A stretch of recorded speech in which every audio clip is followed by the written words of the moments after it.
Hola a todos, muchas gracias por la invitación a la Subdirección Nacional de Museos y no puedo dejar de mencionar lo bonito que es que tengamos un panel de mujeres, sobre todo en cultura cuando el grueso del equipo en las instituciones culturales somos mujeres, así que bacán que haya pasado esto. ¿Van a aplaudir? Aplaudamos. Bueno, yo soy la jefa del área de Comunicaciones y Públicos del Museo Chileno de Arte Precolombino y la presentación de hoy día, llamada La Reapertura del Precolombino, un museo del, con, para el público, tiene relación con los que hemos vivido como institución, que es un museo que nace en 1981, abre las puertas en ese momento, pero como para nosotros el poder conocer a nuestro público, identificar a aquellos que no lo son, ha sido fundamental para nosotros entender también cuál es el rol social que tenemos que cumplir como institución. El Museo Precolombino hoy en día es un espacio de encuentro con las raíces indígenas, donde nosotros buscamos estimular el orgullo que tenemos que sentir todos por la historia de nuestros pueblos originarios y las culturas americanas, que además sigue viva, no es una historia pasada, sino que está presente en todos nosotros, somos portadores de esa historia y está presente en sus descendientes. Y cómo además el poder de contar con esta información nos ha permitido a nosotros poder ir más allá, atrevernos a tomar nuevas iniciativas. Y además ha sido para nosotros un rol fundamental en la innovación que queremos llevar adelante como institución. Como les contaba, el museo se funda en 1981 a través de la donación de Sergio Larraín García Moreno. Él tenía una colección de 1000 piezas arqueológicas, hace todas las gestiones para crear la Fundación Larraín, Familia Larraín Echenique. Y cuando él concibe este museo, y pueden ver las salas de exhibición, es muy interesante porque para él el leitmotiv era decir que el arte toca el corazón de las personas. Y él concebía un museo abierto, vivo y diverso. Pero cuando abre el museo el 10 de diciembre de 1981, y que tenemos hoy día todavía un equipo estable que viene desde esa época, tenemos que finalmente pasar desde la mirada de un museo de arte. El equipo, que es principalmente arqueólogos, investigadores, etnohistoriadores, antropólogos, centra el carácter científico en el museo. La misión que ellos tuvieron planteado desde 1981 y que estuvo hasta el año 2014 era basado en la ciencia y el énfasis estuvo en las piezas, en poder investigar, preservar y divulgar la colección. Llega un punto de quiebre en que el mismo equipo se pregunta qué estamos haciendo como institución y qué rol vamos a tener hoy día en relación a la sociedad, a este público, como decían ustedes, que está cambiando. Habían pasado más de 30 años y en el fondo no había un planteamiento. Entonces, viene desde el mismo equipo preguntarse qué podemos hacer en relación a eso. Se toma un año de trabajo, tienen muchísimas reuniones al interior del equipo, tienen muchísima admiración también por lo que estaba haciendo el Museo de la Ligua en particular, como un museo, un espacio que se convierte en un centro comunitario, en un espacio social, y la nueva misión la centran en la experiencia de las personas, modifican, poner al centro al objeto de estudio, la pieza, la colección, y ponen a la persona. Y con lo que buscaban ellos establecer un vínculo emocional con la colección. Y la misión del museo dice textual que buscan inspirar y encantar a las personas a través del arte precolombino con las raíces de Chile y América. Ese es hoy día el motor que nos mueve y es en relación a eso a lo que estamos trabajando hoy en día con el equipo. Y este es el equipo hoy en día, este es el equipo del museo en el año 2018, somos un equipo pequeño, somos un staff fijo de 37 personas y una de las cosas que tiene el museo, al igual que el edificio, que es bastante particular, es que el museo, que el edificio es un edificio construido con los planos de Joaquín Toesca, un edificio neoclásico, también sufre una renovación cuando el año 2011 se cierra para vivir una ampliación, restauración y remodelación a cargo del arquitecto Smiljan Radic. Por lo tanto, lo neoclásico se funde con la arquitectura contemporánea. Y en el caso del equipo del museo tenemos un staff fijo que lleva más de 30 años, pero se incorporan nuevas personas. Entonces tenemos esta mirada de que una nueva generación llega a trabajar con todo el valor de la experiencia del equipo que ya estaba presente, pero el desafío era poder ver cómo aunar criterios, había nuevas energías y nuevos planteamientos a lo que un museo tenía que ser hoy, porque estaba la misión trazada, pero teníamos la misión puesta, pero no habían hoy día acciones concretas que demostraran de que el museo era un espacio que ponía al centro al público. Por lo tanto, tenemos que llevar a la práctica el discurso, del dicho al hecho. Y es así como empiezan a surgir nuevas áreas. Se crea el área de gestión de proyectos, empieza a comenzar un área de diseño y el área de comunicaciones y públicos. Además de que se formaliza también el área educativa, porque antes era la coordinación de los guías de sala, llega una coordinadora del área de educación y empiezan a desarrollar un programa en relación a los profesores, a capacitaciones, a talleres, etcétera. Y cuando se crea el área de comunicaciones y públicos a fines del año 2015, nos damos cuenta de, ok, el museo se plantea este nuevo desafío, ¿cómo lo podemos trabajar? ¿Qué vamos a hacer si estamos abriendo este nuevo espacio? Primero hagamos un diagnóstico interno y veamos qué información tenemos a nuestro favor.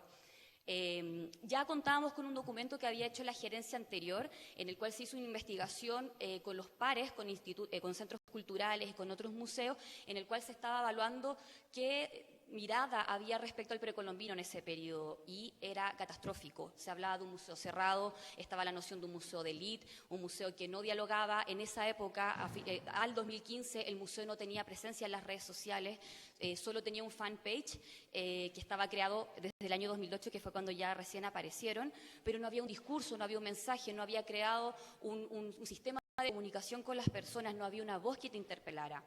Entonces, fue parte de los trabajos que había que empezar a desarrollar. Teníamos el registro preciso, exacto, de las cifras históricas de visitantes anuales, y otro dato importante que había era que hasta el día de hoy nosotros tenemos un censo detallado del público que ingresa al museo. Persona que pasa como visitante, se le hace una suerte de toma de datos donde tenemos precisión de su edad, su género, su procedencia. Esa información estaba... Perdón, un break de agua. Toda esa información la teníamos a nuestro favor, pero nadie estaba observando qué valor tenía, qué información nos podía entregar esto, qué podíamos hacer en función a esos datos ya presentes. El ingreso de público, tenemos las cifras, arriba dice 2016, debería decir 2017. El año 85 ustedes pueden ver que es una de las cifras, es uno de los años en el que tenemos el menor cantidad de visitantes. Eso sucede por el terremoto. El museo sufrió daños importantes, no solo en su infraestructura, sino que algunas de las piezas se cayeron, por lo tanto el equipo de colecciones tuvo que hacer un trabajo muy importante, muy minucioso de restauración. El museo estuvo cerrado casi 7 meses, por eso la baja. Y un dato súper importante acá es que el museo cierra sus puertas el año 2011 y reabre en el 2014. Los museos tienen sus picos de públicos cuando son nuevos y abren, o cuando cierran y tienen reapertura. En nuestro caso, en el precolombino no ocurrió. El museo estuvo cerrado 2 años y la gente no se dio cuenta. Ingresó exactamente casi la misma cantidad de público que había antes.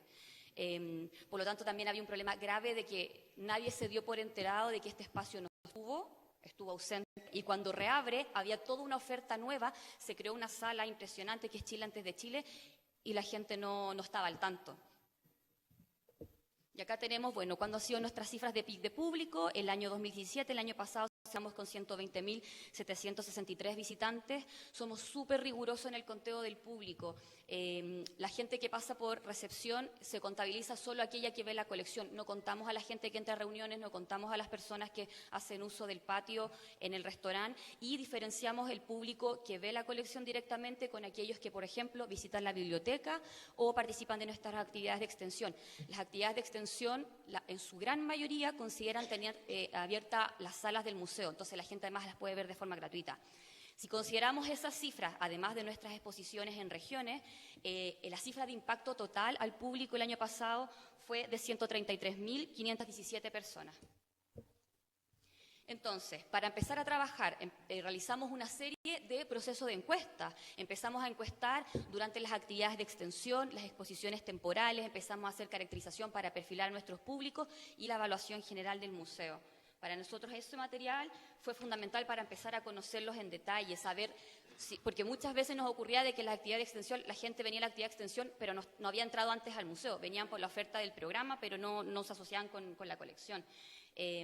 Con eso obteníamos datos de su edad, comuna, la evaluación de los contenidos y, lo más importante, tener el detalle de las brechas que los separaban de venir a una institución. Y en este caso, las principales variables eran la falta de tiempo, la falta de información y la falta de dinero. El Museo Precolombino es una institución público-privada y hasta el año pasado teníamos un cobro fijo de 4.500 pesos. Si se entiende, la oferta de museos locales es muy caro y es muy doloroso, es muy violento para una familia gastar 18.000 pesos en una visita. Entonces, son temas que nos estaban ocurriendo. Pero además, el descubrir las brechas de género nos implantaba a nosotros el desafío de que todas estas variables las podíamos derribar con la información, con un buen trabajo de comunicaciones. Si la gente decía que era por la falta de tiempo, ¿dónde estábamos nosotros informando de todo el programa de extensión que teníamos realizando después del horario normal de funcionamiento?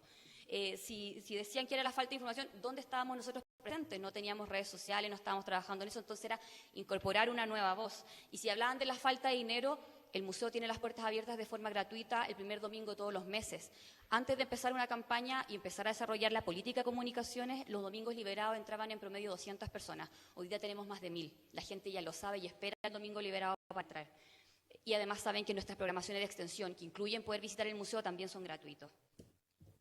Las evaluaciones que empezamos a hacer en exposiciones como Rostros del Norte Grande, esto fue para nosotros muy interesante porque era una exposición maravillosa, todos los esfuerzos se volcaban en las exposiciones temporales, pero nos damos cuenta que acá, por ejemplo, la mayoría del público, por la oscuridad de la sala, no se dio cuenta de que la pantalla consideraba audífonos. La gente no escuchó muchas veces el audio o no recorrió la sala completa porque era tan oscuro que la gente no se atrevía a seguir visitando, tenía miedo como a la oscuridad y de cruzar el umbral.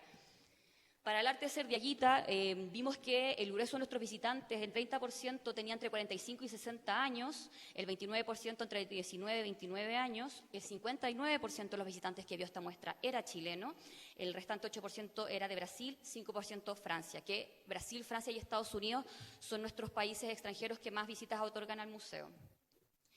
Esto fue muy bonito para nosotros. Una de las cosas que hicimos, y creo que el valor más importante, es cómo la institución logra mover voluntades, que el equipo empiece a convencerse de cambiar sus archivos, sus sistemas de pensamiento, su manera de hacer las cosas. Tomamos como idea fuerza que se venían los 35 años del museo, y si no lo empezamos a celebrar nosotros, nadie se iba a dar cuenta de eso. Entonces tomamos los 35 años como primer cumpleaños para celebrar, y ahora es parte de nuestras actividades anuales, ya es fijo que siempre celebramos el cumpleaños, y aquí participó todo el equipo del museo. Y una de las cosas también interesantes es ver que acá hicimos una tremenda campaña de comunicaciones, estuvimos en la prensa, redes sociales, para qué decir, pero el grueso de los visitantes se enteró a través de nuestras redes sociales. Por mucha prensa que hicimos, finalmente la gente donde está dialogando hoy día es en las plataformas a través de su celular. Y además, otro dato curioso fue que la gente que asistió a esta actividad, el 65% de ellos era soltero, lo vieron como actividad recreativa y no como una actividad familiar, sino que vinieron más a sociabilizar. En el Taira, que es la última exposición que tuvimos temporal, uno de los hechos súper interesantes fue que acá hubo una aplicación y que además desarrollamos una guía para el visitante específicamente esta exposición. Ambas, a nuestro ya lo teníamos bastante claro cuando ya nos estábamos embarcando el proyecto, sabíamos que no iba a funcionar. Pero había cierta terquedad por algunas personas del equipo de seguir adelante, de hacer una guía al visitante que era un mapa para la sala. No es Siberia, el museo es bastante fácil de recorrer, por lo tanto una guía para eso no era necesario. Así que fue muy mal evaluado y ahora nos sirvió para que de ahora en adelante las posiciones temporales no van a tener una guía de tipo mapa, sino que va a ser un cuadernillo de mediación que te va a entregar información complementaria respecto a la muestra, que la gente se pueda llevar la experiencia del museo hacia sus casas. Todo esto nos permite desarrollar algo hermoso que me encanta titularlo como el método Antúnez, el gran Nemesio Antúnez, quien fue además director de este museo, así que es una maravilla poder estar hoy día acá y nombrarlo. Cuando él tenía su programa Ojo con el Arte, en el primer capítulo él gritaba en las puertas del museo y decía, vengan todos al museo a ver las exposiciones, entren, no tengan miedo. Eso es lo que hoy día a nosotros nos motiva, romper la barrera del miedo, romper el prejuicio, que todos en el Museo Precolombino son bienvenidos. Si no, ¿para qué? ¿Cuál es el sentido de tener un museo si no viene gente? Y que de hecho, en algún minuto, parte de los diálogos internos con el equipo fueron discusiones. Algunas personas les costaba entender por qué uno quería, por qué esta área se proponía traer más gente al museo. Encontraban que ya era suficiente con lo que estaba. Pero no, tenemos un rol que cumplir. El espacio tiene que estar abierto a la ciudadanía y escuchar, convocar y encantar. Entonces tenemos nuestra misión como área, que es doble, comunicaciones y públicos, y para hoy día nosotros el foco fundamental está en definir y conocer cada vez al perfil de nuestros visitantes, generar experiencias únicas y repetibles que conmuevan. Nosotros queremos afectar afectivamente a las personas, es lo que nos convoca. Porque creemos esto, que los museos cambian la vida de las personas. Esto es una máxima, es una declaración de principios de la de la Museums Association del Reino Unido, es parte de su leitmotiv y creo que a nosotros traducirle al inglés, al español, al idioma que sea, es parte de lo que nos conmueve. Un museo no puede ser indiferente a las personas. Por eso es terrible cuando en estas encuestas aparecen de que la gente no se acuerda ni siquiera del nombre. O sea, algo pasó ahí que fue una experiencia de tránsito. Tenemos que hacernos responsables de eso. Por lo tanto, desde los públicos, ¿qué es lo que queremos lograr?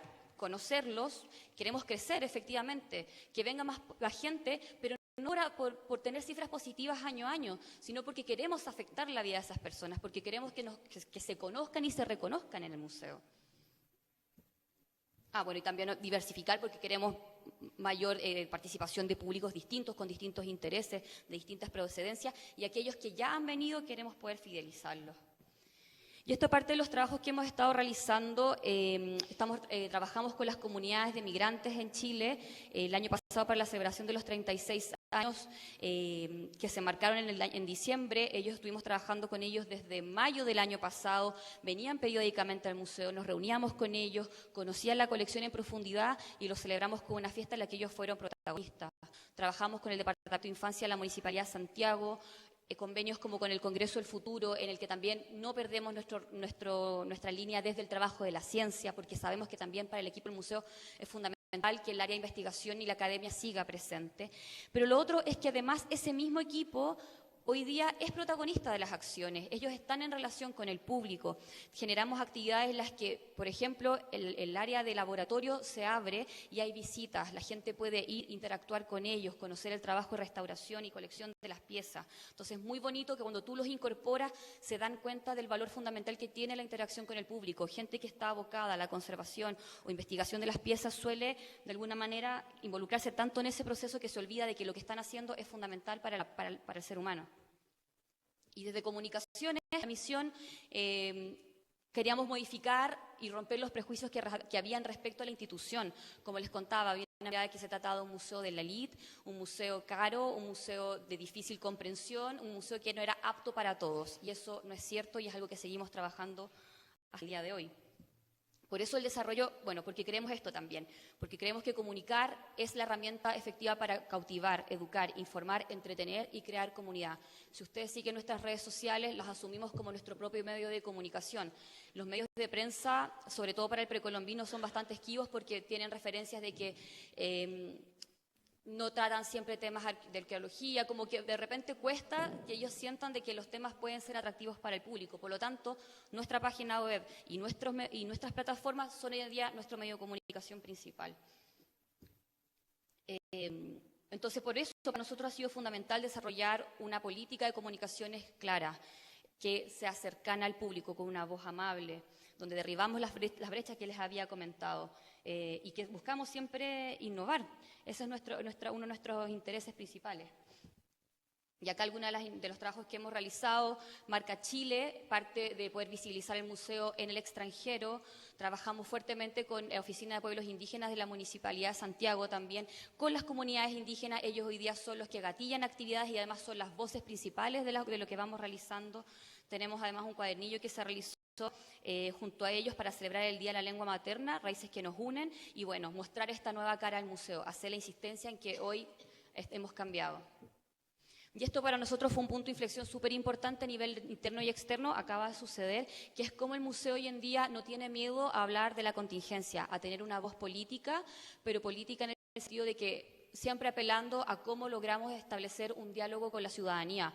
Se conmemoraban los 45 años del golpe y sentimos como institución no podíamos ser ausentes de este diálogo, de esta conversación. Entonces tomamos, y fue una conversación que tuvimos con nuestro director y con el curador jefe, en el que planteamos cómo nosotros de manera creativa podemos empezar a tener una voz más presente en este tipo de contenidos. Lo que hicimos fue tomar parte de la memoria del museo, está publicado en un libro, por lo tanto esta información ya existía. Y era tomar una serie de citas que hacía el equipo del museo respecto a la reflexión que había en dictadura, porque además otro prejuicio que había respecto al museo es que era un museo que se hizo bajo la ley de Pinochet, porque el museo abrió sus puertas en 1981, pero de hecho el equipo del museo no solo tiene familiares que son detenidos desaparecidos, sino que además ellos colaboraron en investigaciones como lo de Cuesta Barriga, entonces había un compromiso en todos los sentidos humanos, pero eso también había que mostrarlo. Una de las cosas que nos decía José Berenguer, nuestro curador jefe, lo que está pasando hoy en día. Ahora por fin podemos correr el cerco, podemos hacer más cosas, tenemos mayor libertad de acción. ¿Cómo? Para poder seguir trabajando adelante los nuevos procesos de cambio. Empezamos a definir quién eran nuestros visitantes, a estudiarlos a fondo. De los visitantes del año 2017, teníamos que de ellos el 60% eran extranjeros y 40% eran visitantes locales. ¿Qué estaba pasando con el público nacional que no estábamos trabajando con ellos? Y de las edades, el 77% tenía más de 19 años y el 23% menos de 18, o sea, un público adulto y extranjero. Ese era el grueso del visitante que estaba hasta el año pasado. Por lo tanto, todas nuestras acciones se volcaron en modificar eso. Mujeres, 52%, hombres 48%. Y un dato importante, que el público nacional, el que venía por primera vez casi siempre. Muy pocos de ellos habían venido antes y si venían era hace 20 años. Ni siquiera se habían enterado de que el museo había tenido una remodelación y siempre estaba esa noción de que los museos no cambian. Por lo tanto, aquí tenemos nuestro público, como lo hemos ido separando para ir trabajando programas concretos en relación a ello. Y acá yo les voy a hablar, y voy a tratar de hacerlo en el tiempo y que no les dé hambre, chiquillos, de 2 proyectos concretos de que desarrollamos. Teníamos 2 desafíos claros. El primero, acercar el público a un público familiar al museo, renovar la cara, que no sea solo un museo pensado para adultos, y además hacer de un museo pensado para el público local también, porque ese es el público que regresa, es el público que nosotros queremos fidelizar, que sea un lugar participativo, porque del extranjero solo podemos aspirar a que se vaya, se lleve una excelente experiencia y le diga al otro, oye, si vas a Santiago de Chile, tienes que venir al precolombino. Y esos datos nos avalan. Ahora salieron los premios de TripAdvisor y quedamos en primer lugar en los museos chilenos y lugar 15 en los 25 museos de América del Sur. Para nosotros es maravilloso, pero localmente hay que trabajar con el territorio. Por eso la alianza con la Municipalidad de Santiago ha sido vital para trabajar con los barrios de distintas agrupaciones. Entonces, ¿qué se hace cuando no hay recursos? La creatividad. Es el principal recurso cuando no hay presupuesto. No teníamos presupuesto por área, pero teníamos que ver cómo llevar adelante todas estas ideas a la acción. Entonces todo comienza con una vasija. Empezamos a observar y una de las piezas de la colección que cuenta la historia fue la primera que adquirió don Sergio, esa vasija Nazca de los colibrís, nos da la idea de poder crear un personaje pensado para los niños, para niñas y niños, para encantarlos. Y así surge el proyecto Taki. El museo abre una línea de comunicación directa con las familias y los niños a través de un nuevo personaje. Esto fue un proyecto que también fue presentado al director, quien siempre ha tenido la más absoluta generosidad, y yo creo que es importante también reconocer eso. Cuando tienen miedo o cuando no se atreven, el valor de la insistencia y el confiar en el otro ha sido fundamental para las cosas que hemos podido embarcarnos acá en el equipo. Y el proyecto Taki se enmarca en eso, mostrar de que el museo tenía que tener una cara nueva y más cercana a los jóvenes, y a los niños en este caso. Así que bueno, acá pueden ver las primeras, la paleta de colores al lado derecho suyo, y al lado izquierdo ven el que es ahora más en colores pasteles. Para trabajar en relación a esto, ¿qué teníamos a nuestro favor? No podíamos cambiar la museografía, por lo tanto sí nos dimos cuenta que teníamos una serie de colecciones de piezas de animales, así que podíamos incentivar la búsqueda. Y queríamos resignificar la experiencia del visitante. Ya no venía el niño aburrido, lateado, acompañando al padre, sino que ahora era el padre el que acompañaba al niño en esta exploración. Por lo tanto, queríamos situarlo como protagonista, estimular los sentidos a través del juego y, por sobre todo, romper los prejuicios. Y acá se ve cómo se genera la interacción entre los adultos. Y un tema es que, claro, las vitrinas y estanterías son muy altas, entonces, porque el museo no estuvo pensado en ese sentido para que menores de edad o personas más pequeñas lo pudieran ver. Así que ahora el adulto lo toma en brazo y le muestra la colección, que igual también es bastante bonito porque se genera un vínculo ahí. De esto lo desarrollamos a una guía, un cuadernillo de exploración. Esta fue la primera prueba. Acá después empezamos a innovar y para hacer el tercer cuadernillo ya se llama Cuentos de Animales, tiene 8 páginas y no solo invita a los niños a buscar las piezas de animales, que son los amigos de Taki, sino que además lleva una serie de actividades que son para realizar en la casa. Porque la idea es llevar efectivamente la experiencia del museo después al hogar, que seamos tema de conversación allá. Entonces acá podemos ver también cómo estimulamos el modelo de aprendizaje temprano, la imaginación, la curiosidad, aprender a través de la exploración, interactuar con el entorno, desarrollar conocimiento a través del juego. Y acá, no sé si se ve la flechita, Don Andrés es del área de colecciones, encargado de la restauración y conservación de metales, participa en la actividad, está haciendo trampa básicamente, pero le está dando parte de las respuestas a la familia. Pero la idea es eso, de que todo el equipo del museo se empezó a involucrar en esta búsqueda, y cuando uno ve que se prueba la experiencia de Taki, la gente lo vive de una manera absolutamente distinta. Y esto nos llevó a otro desafío, crear el Día de los Precoloniños. Inventamos una festividad. Lo hicimos la primera prueba piloto lo usamos en el marco del Día del Patrimonio para Niñas y Niños el año 2017, y este año lo hicimos el 4 de marzo, que fue el día anterior a la entrada a clases, y ahora el 5 de agosto. Y nada. fue maravilloso, y parte del discurso también acá presente del museo era mostrar de que el museo es un museo que cobija a la familia, que respetamos la lactancia materna, que hay lockers, que hay bicicleteros, que hay ascensores para las personas que andan en coche y que el mudador es unisex. ¿Por qué? Porque creemos en la coparentalidad, así que son parte de nuestros nuevos discursos también como institución. Y acá podemos ver algunas de las implementaciones de las actividades, tenemos unos puzzles, acá vemos la interacción, talleres, todo esto lo hemos hecho nosotros, in-house, 0 pesos, con el equipo. Entonces, parte de la pasión y el remover voluntades para hacer esto ha sido fundamental. Acá cuando tuvimos la exposición de arte rupestre tenían que dibujar las llamitas, que esta niña que está fascinada dejando la escoba. Y otra cosa que pasó maravillosa es contar con la colaboración del área curaduría. Pepe, el curador jefe, participó en esta jornada que fue en marzo. Él hizo visitas guiadas por la exposición pensada especialmente para la familia. Entonces, cuando tú los involucras y los haces sentir parte de esto, que es lo mismo con el público, quieren el proyecto, se sienten parte y lo cuidan y lo respaldan. Esto fue ahora en agosto, mandamos a hacer globos que los inflamos nosotros, cada uno con nuestros pulmones, y este es el efecto que queremos generar, estas caras. Esto es lo que nosotros buscamos, cómo cautivar y enamorar a los niños. Cuando les pregunten cuál fue tu primera experiencia en el museo, que sea ese recuerdo. Mi primera experiencia del museo, yo me acuerdo, y estaba muerta de susto viendo animales que estaban embalsamados. Entonces, que es todavía un temor que tengo con los animales embalsamados, eso ya no, es un trauma que me va a acompañar siempre, pero la idea es motivar, es tocar el corazón de las personas, más de las actividades. Y bueno, respecto a la convocatoria del Día de los Precoloniños, la primera experiencia que fue en marzo, convocamos a 1.250 personas, público, local, nacional. Y la cosa más asombrosa fue que familias se encontraron sin planificárselo.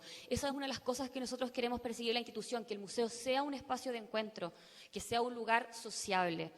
Y en agosto, 2.256 personas. O sea, en la misma actividad logramos un incremento de un 80,4% de visitantes. El nuevo tarifario, que para nosotros es parte del espíritu, de la energía que queríamos, que todo el equipo del museo, menos 2 personas, no se atreven a llevar adelante. Y nuevamente hablamos del tema de las voluntades. Esto fue un proyecto que veníamos del 2016 discutiendo.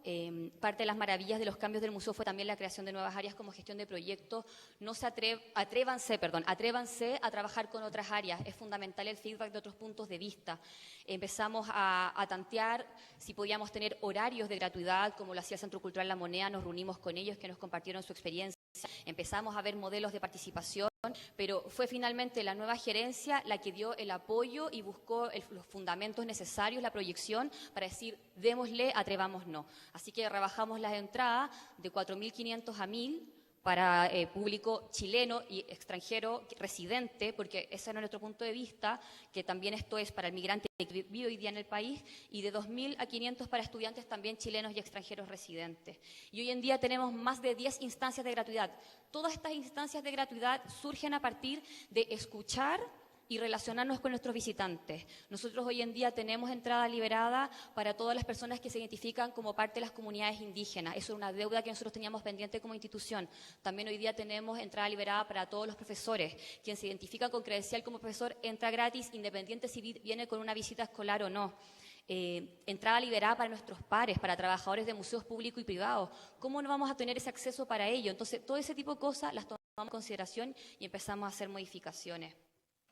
Y este cambio tarifario no tenía sentido si no lo comunicábamos y no lo trabajábamos con las personas. Creamos la campaña El Corazón de América, que buscaba vincular afectivamente, emocionalmente al público con los tesoros que alberga la institución. Y la apuesta creativa, chiquillos, que ese es otro tema, créanse en sus equipos. Esto lo hicimos con el equipo del museo. No tuvimos, porque tampoco habían recursos, y aunque lo hubiésemos tenido, no quisimos recurrir ni a una agencia de comunicación ni nada. Los talentos están en casa, crean en los talentos de los equipos también. Y la confianza que recibimos de parte de las jefaturas del museo para poder hacer esto fue fundamental. Esta fue la campaña, El Corazón de América. Las personas que participaron son el equipo del museo. Él es Luis Solar, trabaja en el área de colecciones, Isabel Carrasco de biblioteca, nuestros amigos, familiares, pares y hermanos, porque esa es la historia que queremos contar, porque ese es el Chile que hay hoy día. Nuestra propuesta era que la gente se pudiera reconocer en las piezas del museo porque el museo tiene la raíz de nuestra historia y apelamos al Corazón de América porque tomamos las palabras de don Sergio al decir que el arte toca el corazón de las personas y que el museo alberga esa raíz. Para mí una de las historias más conmovedoras es la de la Lore. La Lore es una de las grandes amigas de mi mamá. Su nombre social es Rachel. pero es transgénero y su familia la sigue llamando por el nombre que tiene designado en el carnet de identidad. Porque ese es el Chile de hoy y nosotros queremos apelar a esa diversidad. Independiente de esta historia se supiera o no, este es el reflejo de lo que nosotros queremos decir hoy día como museo, porque el museo se tiene que hacer responsable de demostrar todas las identidades. Hay personas que son adoptadas dentro de la campaña, hay personas que son migrantes, porque ese es el Chile de hoy.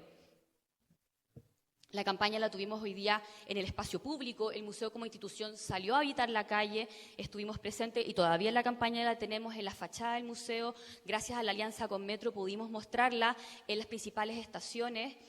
La Municipalidad de Santiago también generosamente nos donó espacios en rodapostes. Y estoy terminando. El lanzamiento, que fue, queríamos hacer una fiesta. Si estamos haciendo todo esto, lo principal era compartirlo con la gente, hacerlo obvio, hacerlo imprescindible. Hicimos un lanzamiento en junio, la fiesta El Corazón de América, donde el museo estuvo abierto de noche, presentamos un video y además invitamos a Jepe a tocar. Puede ser una acción súper populista, pero también tenía sentido para nosotros. Jepe es una persona que se ha vinculado con el equipo del museo por mucho tiempo. Él ha ido a investigar y ha hecho viajes con Claudio Mercado, que es del área de patrimonio inmaterial, porque él investiga los sonidos americanos. Entonces, nuevamente era un foco contemporáneo con esta raíz de la historia que se unían. Convocamos la actividad solo a través de redes sociales. Llegaron desde las 4 de la tarde la gente a hacer fila. La fila se extendió por el portal del museo que está acá hacia Bandera. La fila daba la vuelta, iba por Bandera, daba la vuelta por Agustinas. La fila fue de más de 2.000 personas. Por capacidades del museo solo pudimos dejar entrar a 800. Pero no queríamos que quedara el tema efectista de hacer esta actividad de música y que la gente se fuera a sus casas, sino que el museo estaba abierto y les entregamos la guía de Taki. Fue un público sumamente joven, de 18 a 30 años, y muchísimos de ellos no habían venido antes al museo, pero queríamos incorporar la búsqueda y el juego, como decían también las chiquillas, de que fueran niños otra vez y se atrevieran a explorar, y funcionó perfecto. Aquí pueden ver la imagen de la presentación de Jepe, y hay patio sur, en este caso, absolutamente repleto. Entonces, estos atrevimientos, de muchos más que hemos hecho, pero para que no me maten acá con 2 ejemplos, contarles cuáles han sido los resultados preliminares que hemos tenido ya después de 6 meses del cambio tarifario. De enero a agosto, el año 2017, teníamos 77.764 visitas. Este año, a la misma fecha, tenemos 96.212 visitas. Hemos aumentado en un 23% la cantidad de visitantes al museo. ¿De dónde vienen? Hemos modificado. Si teníamos antes 60 a 40, hoy día tenemos 51 a 49. Y el público local, si miramos esa cifra, el visitante local, chileno, extranjero, residente, el 2017 eran 30.254. Este año tenemos 47.561 personas visitando el museo, lo que significa un aumento del 57% de visitantes locales. Público extranjero, tenemos un aumento de un 2,4%. Los últimos 3 meses hemos tenido una baja y eso ha sido además, que lo verificamos también con cifras de extranjería y de Cernatur, que han ingresado menos turistas al país.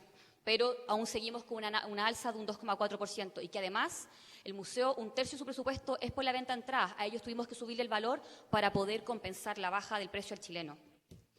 Y las edades. De 0 a 18 años aumentamos en un 20,3%, el público más joven. Y el cambio tarifario, que para nosotros es súper también interesante, rebajar la entrada, efectivamente, esta gran apuesta sí hizo que el público chileno viniera y pagara.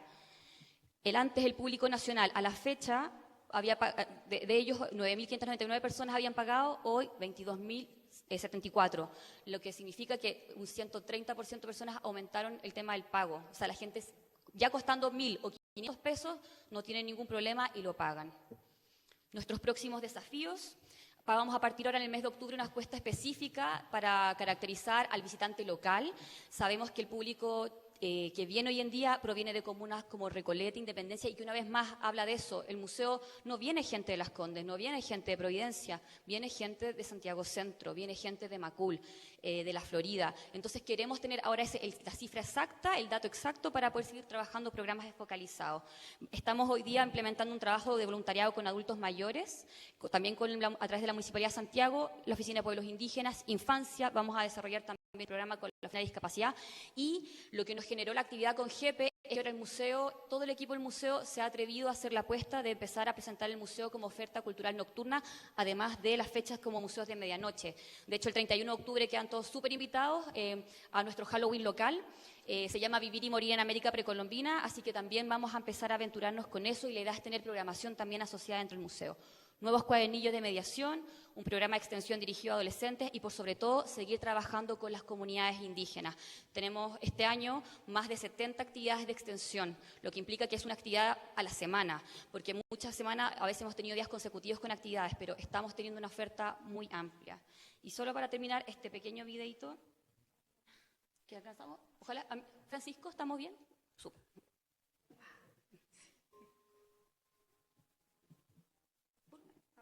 Audio.